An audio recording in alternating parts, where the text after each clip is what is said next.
Now, despite monopolies causing a deadweight loss through the reduction of quantity traded, monopolies can, in some circumstances, actually be good for society. Now, the first scenario I've already hinted at. If you have a natural monopoly, or if you have very large economies of scale, the monopoly is more resource or engineering efficient, even if it's economically inefficient. The problem with the monopoly is that it reduces the quantity, but because the monopoly doesn't require multiple parallel production lines or facilities or grids, and because it's able to implement larger scale labor saving technologies, it burns less resources. It frees up more resources for other types of production. And so, if you were simply to impose a price ceiling to enforce the competitive equilibrium, you could actually save resources while increasing the quantity traded. And I'll show you how. On this graph with the diamond monopoly, the diamond industry would not really be a scenario where this applies. But you see, this is the monopoly price, this is the quantity traded.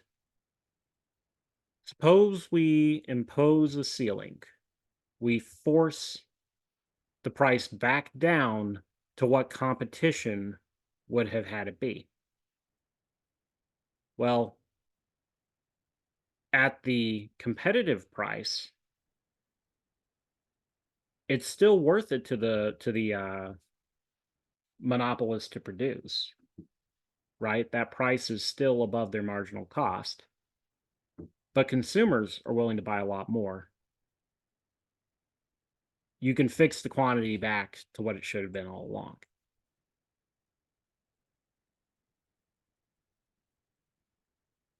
This is why your governments will usually allow a natural monopoly. They'll allow something like that one electric company, that one water company, instead of forcing people to, you know, adopt some other kind of competitive regime. We don't want to waste resources building two grids. It's better just to have one as long as the government can force the price down. Hmm. And so, just like how an externality can be cured by imposing a tax or subsidy, you punish the negative externality with a tax, you reward the positive externality with a subsidy. Likewise, we can kill the anti competitive behavior of a monopoly or monopsony by imposing its opposite policy failure. If the monopoly's problem is that it raises the price to be too high, you impose a price ceiling to knock it back down. If the monopsony's problem is that it lowers the price too much, you impose a price floor to lift the price back up. It's not necessary to make the market competitive. And so, if that monopoly or monopsony is saving resources, it's better to allow it to continue to operate. You just have to regulate the price to get it back in alignment with society's best interests, which means competitive equilibrium. Now, there's another situation that lends itself well to monopolies, but in this case, you're not going to mess with the price. So, suppose if you had a situation where there was a high fixed cost to invent a good or service, but there was a low variable cost to produce it. Now, this is going to be an awful lot like the natural monopoly that we've already discussed. It's just that this high fixed cost is only borne by the first firm to develop the product. It's a fixed cost to invent the product. But once it's invented, nobody else has to invent it again. Well, in this case, the inventor the incumbent, is only going to be profitable if they have the monopoly. You remember the logic of why a natural monopoly is only profitable if you have a monopoly. You still have to pay back the fixed costs, so if you bid the price down too much, you can't do that. But the entrant is going to be profitable regardless. Since the entrant doesn't have the cost of invention, they only have the low cost of imitation, there's nothing to scare them off. With the natural monopoly, it's true for everyone that it's profitable, that it's only profitable with the monopoly, so nobody tries to steal the monopoly away. In this scenario, everybody wants to enter, everybody wants to copy, but it's not profitable for the inventor if they're going to get copied. And that means nobody wants to invent. This is going to be the rationale behind intellectual property rights, so-called patents and copyrights. When we talk about art and media, like songs, movies, books, that's copyright. When we talk about technologies, like literal inventions, that's patents. And if you're talking about a brand, that's a trademark. Trademarks don't really fit into this, though. That's just literally, you cannot lie and say that you're someone you're not. You can't claim that you're a brand that you aren't. The point of intellectual property, and intellectual property is something that had to be invented itself. It's not an obvious concept. Most cultures did not have it. It's basically around the Renaissance was when England started to award patents. The government says, okay, the innovator can only do what they do if they have a monopoly, so we're going to legally grant them a monopoly. The market itself can't be trusted to give them a monopoly, so we've got to give it to them. Because if the choice is between having a monopoly market versus having no market at all, it's better to have the monopoly market. Now, in practice, the helpfulness of patents is debatable. Usually, firstly, not everyone that invents things is solely motivated by money, right? A lot of inventors are visionaries. They are people who, more than anything, they want to make the world a better place, maybe get famous doing so. Money is the secondary goal to them. And so even if you didn't have a system of patents, even if you didn't have intellectual property law, you would still get inventions from time to time just from that. There's also oftentimes a cost associated with copying people. It may not be as difficult as inventing it for yourself, but if someone can try to hide their secret, only I know what my 11 herbs and spices are, only I know what the ingredients to Coca-Cola are, only I know how to make a Krabby Patty, then competitors might try to reverse engineer it, and that will scare off some entrants, but somebody will eventually figure it out. In general, not every invention requires a patent, but you will get more inventions if you have patents. Now, that said, there are arguments that patent law has gotten completely out of hand. One of the problems is that science, well, we already talked about this, didn't we? Scientific breakthroughs build upon other scientific breakthroughs. And especially as our world gets more and more mechanical in nature, you run into these problems where an engineer finds that they have this whole web of patents that they have to deal with. They have to get permission from each one. They have to buy out the rights to each one just to make one new tool, one new machine. And you get these businesses called patent trolls, parasites, who they will invent something cheap, some stupid thing that doesn't really take much effort, but they will invent it with no intention of ever actually producing it, just so that they can wait for someone to unknowingly infringe upon their patent and then sue them. There's even a town out in Texas where that's their main industry. These patent trolls all like to incorporate in this one town because the laws are favorable to them there. And so there are economists who argue that intellectual property has gone too far, that we may be way too excessive, especially you often hear this with copyright with companies like Disney that just keep getting it extended over and over and over again. But there is a rationale behind it.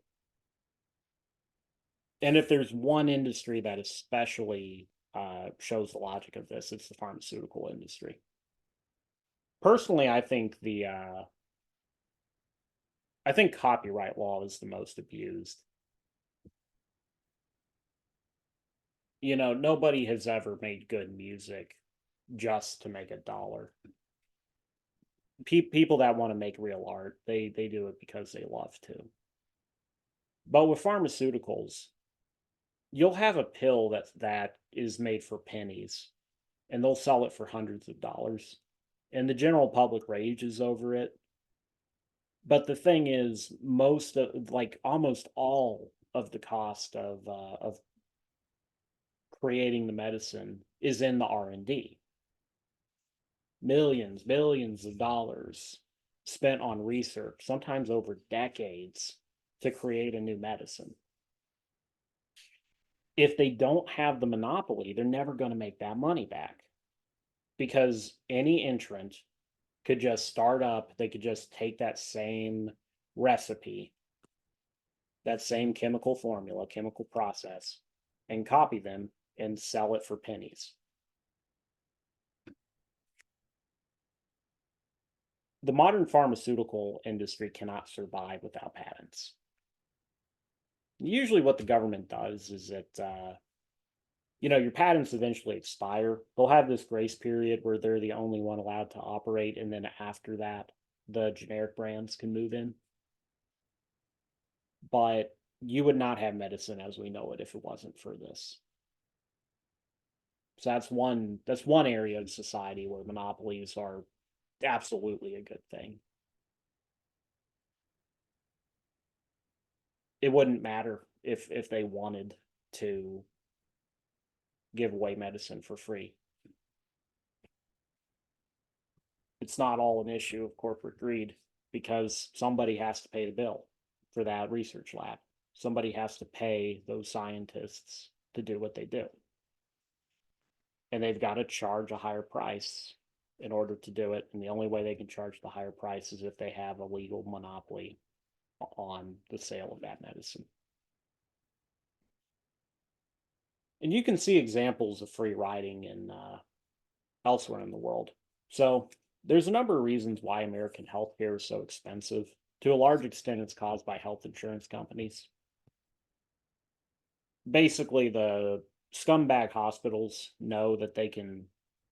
There's this stupid game that they play with the insurance companies where they'll quote the insurance companies some ridiculous inflated price, and then the insurance company haggles them down, but the price is still way inflated over what an individual would be willing to pay, because they know that the insurance company has much deeper pockets than an individual customer. So that's one of the big reasons why American hospitals are so expensive. And you can see a real contrast with veterinary services. Very few people have health insurance for their animals, for their pets, and so veterinarians tend to charge little more than the actual cost of providing that service, inclusive, of course, of all of their education. But another reason why healthcare in this country is expensive compared to elsewhere in the world is that we have these monopoly protections. So I learned about this from one of my professors, Robert Tamura, who works here. You'll have a country where they have very strict price ceilings, and it's not profitable for a pharmaceutical company in that country to invent a medicine just for that country. But they know they can sell their pharmaceuticals in the US at monopoly markups. And if they're already selling it in the US at monopoly prices, they might as well sell it back in the homeland at competitive prices. And so they do this. You get countries like Switzerland and Japan, especially, that invent medicines that they can only afford to do it because they sell them to Americans, but their own people get them cheap. The rest of the world basically free rides off us. They leech off us in the same way that they leech off of our, Department of Defense. The Americans will pay for the military, so we can just do nothing. We don't have to pull our own weight. So if you want to whine about the cost of medicine, keep that in mind, especially if it's Europeans, uh, talking down to you. There are potentially better ways to do this, though. So, unlike the natural monopoly, you can't use a price ceiling because the whole point of it is that they have to have the higher prices. But, well, they have to have a profit, right? They have to be able to make a profit. They have to at least be able to pay back what they spend on research. But that doesn't mean it has to come from the consumer. And so, one proposal, which sounds pretty good to me, I'm not a health economist, but as I gather, these are rather popular nowadays in health economics, is what's called a patent buyout. The essentially, you get a patent on new inventions, but the government will then offer to buy the patent so that they can make it publicly available.